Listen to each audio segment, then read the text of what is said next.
जय हिंद प्यारे बच्चों। आज हम कक्षा 7वीं के वसंत भाग 2 में संकलित पाठ 3 हिमालय की बेटियों का अध्ययन करने जा रहे हैं।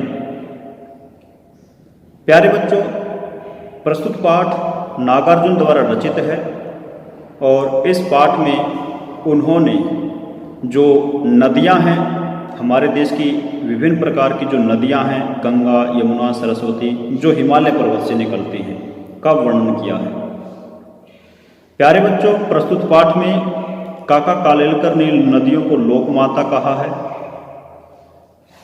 क्योंकि लोक माता इसलिए कहा गया है कि जिस प्रकार से माता अपने बच्चों का भरण पोषण करती है, उसी प्रकार से नदियां भी अपने जल से हमारे खेतों में सिंचाई करती हुई हमें धन धान्य से परिपूर्ण करती हैं। वे एक माता के समान ही हमारा भरण पोषण करती है, इसलिए हम नदियों को लोक माता कहते हैं। लेकिन जैसा शीर्षक दिया गया है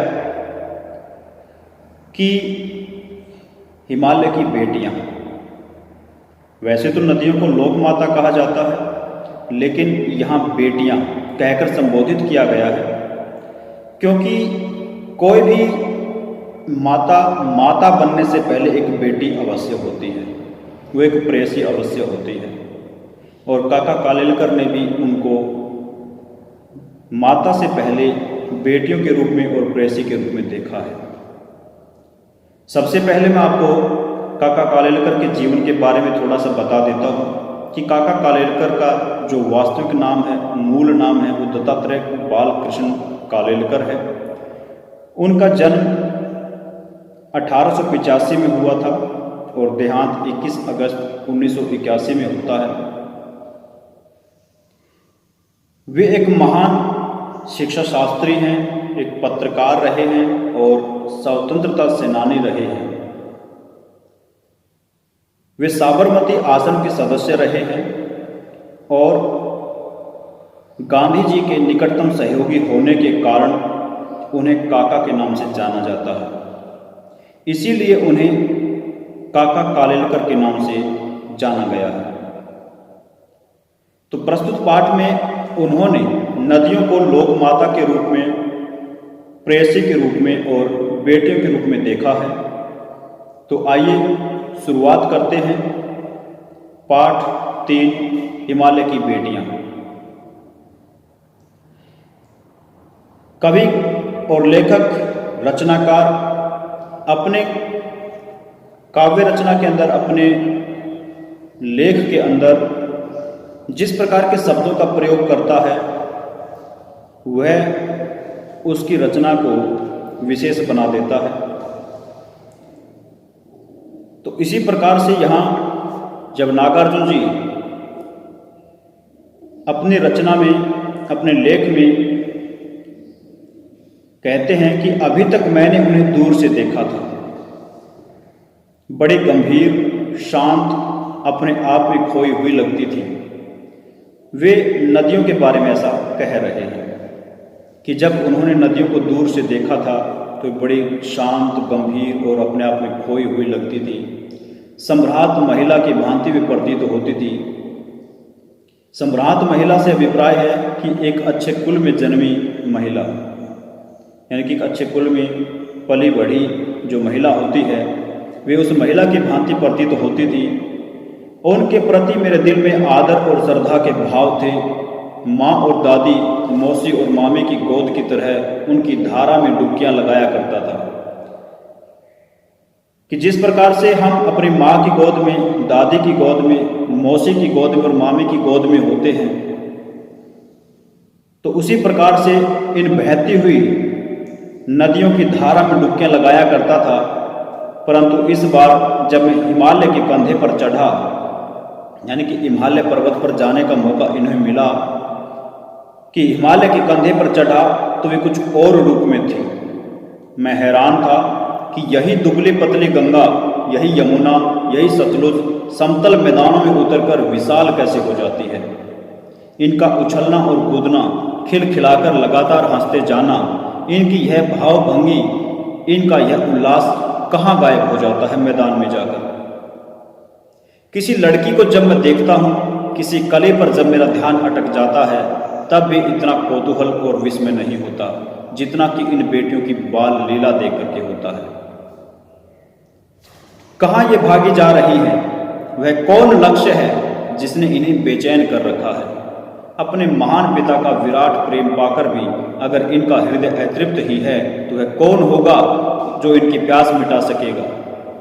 प्यारे बच्चों, जैसे एक बेटी अपने पिता के साथ रहकर अपने आप को सुरक्षित महसूस करती है, वह अपने आप को भाग्यशाली मानती है और हमेशा अपने पिता के साथ रहना चाहती हैं, तो यहाँ नदियाँ अपने पिता से, यानी कि जहाँ इनका जन्म होता है, जहाँ से ये निकल करके आगे बढ़ती हैं, उस स्थान को छोड़ करके ये किसी अन्यत्र स्थान पर जाने के लिए लालायित रहती हैं और दौड़ी चली जाती हैं। ये पहाड़ों से उछलती हुई, कूदती हुई, नीचे समतल मैदानों पर बहती हुई और दूर समुद्र में जाकर के मिल जाती हैं। तो यहाँ इसीलिए कहा गया है कि ये अपने पिता की गोद को छोड़कर क्यों कहीं अन्यत्र भाग जाने के लिए लालायित रहती हैं? क्या इन्हें अपने पिता की गोद में सुख नहीं मिलता? जो अपने पिता की गोद को छोड़कर ये भागी जा रही हैं, और ऐसा कौन है जो इनकी प्यास मिटा सकेगा? बर्फ जली नंगी पहाड़ियां, छोटे छोटे पौधों से भरी घाटियां, बंधुर आदित्यकाय। प्यारे बच्चों, आदित्यकाय पहाड़ के ऊपर का जो समतल भूमि का हिस्सा होता है उसे कहा जाता है। सरसब्ज हरा भरा जो मैदान है उसे कहा जाता है। उपत्यकाएं घाटियों को कहा जाता है। ऐसा है इनका लीला निकेतन।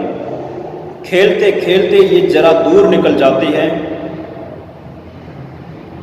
तो देवदार, चीड़, सरो, चिनार, सफेदा, केल के जंगलों में पहुंचकर शायद इन्हें बीती बातें याद करने का मौका मिल जाता होगा।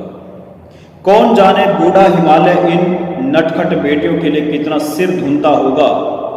बड़ी बड़ी चोटियों से जाकर पूछिए तो उत्तर में विराट मौन के सिवाय उनके पास और रखा ही क्या है। कि जब आप उत्तर दिशा में जाकर के इनका पता लगाने की कोशिश करेंगे तो विराट हिमालय, जो कि अपने आप में मौन खड़ा हुआ है, उसके सिवा और क्या उत्तर दिया जाएगा।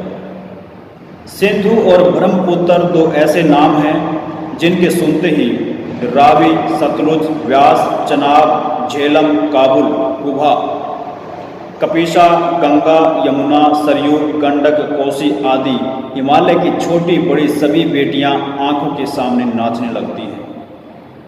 वास्तव में सिंधु और ब्रह्मपुत्र स्वयं कुछ नहीं है।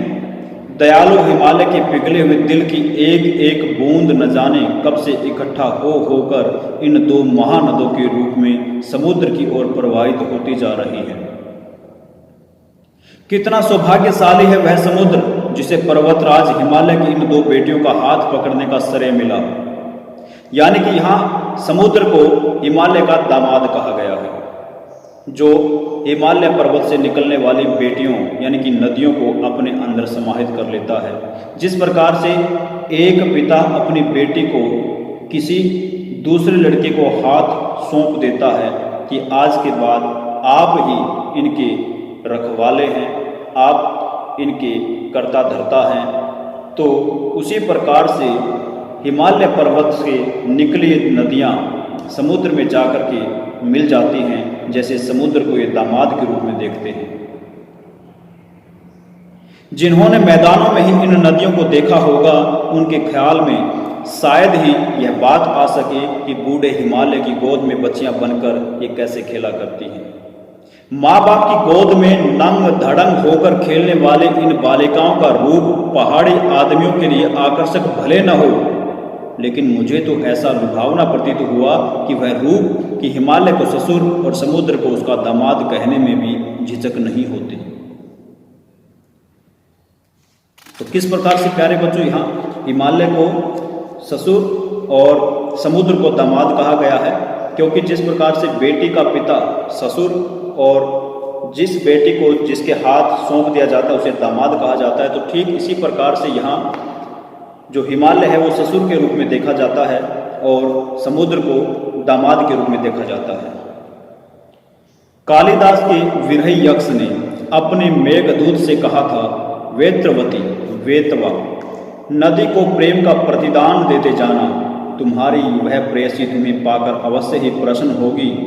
यह बात इन चंचल नदियों को देखकर मुझे अचानक याद आ गई और सोचा कि शायद उस महाकवि को भी नदियों का सचेतन रूपक पसंद था। दरअसल जो भी कोई नदियों को पहाड़ी घाटियों और समतल आंगनों के मैदान में जुदा जुदा शक्लों में देखेगा, वह इसी नतीजे पर पहुंचेगा। काका कालेलकर ने नदियों को लोक माता कहा है, किंतु माता बनने से पहले यदि हम बेटियों के रूप में देख लें तो क्या हर्ज है।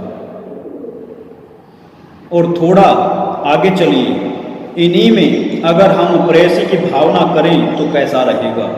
ममता की एक और भी धागा है जिसे हम इनके साथ जोड़ सकते हैं। बहन का स्थान कितने कवियों ने इन नदियों को दिया है। एक दिन मेरी भी ऐसी भावना हुई थी, जो लिंग तिब्बत की बात है, मन उचट गया, तबीयत ढीली थी, सतलज के किनारे जाकर बैठ गया। दोपहर का समय था, पैर लटका दिए पानी में।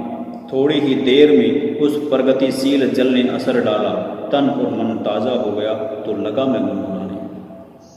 तो यहाँ जब कवि और लेखक अपने पैरों को किसी नदी के अंदर जब डालते हैं या हम स्वयं ऐसा करते हैं तो हमारे मन को जो शांति मिलती है, जो ताजगी मिलती है, उसका वर्णन यहाँ किया गया है कि किस प्रकार से जो सतलज नदी है उसमें अपना पाँव डुबोता है और उसका जो मन है वो तरोताज़ा हो जाता है और गुनगुनाने लगता है।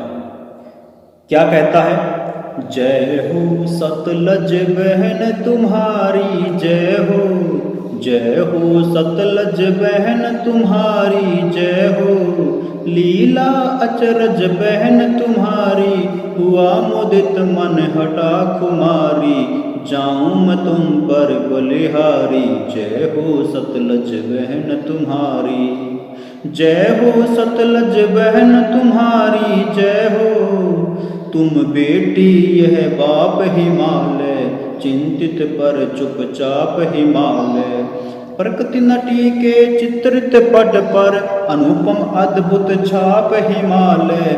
जय हो सतलज बहन तुम्हारी जय हो, जय हो सतलज बहन तुम्हारी जय हो। तो इस प्रकार से कवि जो है गुनगुनाने लगता है। और इसी के साथ आज का जो पाठ है वो पूरा होता है। इसमें कुछ प्रश्न दिए गए हैं जिनका अध्ययन आप अपनी पाठ्य पुस्तक में कर स्वयं करने की कोशिश करेंगे।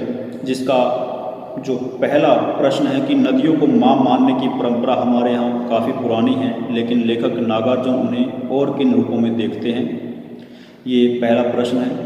और दूसरा जो प्रश्न है कि सिंधु और ब्रह्मपुत्र की क्या विशेषताएं इस पाठ में बताई गई हैं। तीसरा है काका कालेलकर ने नदियों को लोकमाता क्यों कहा है।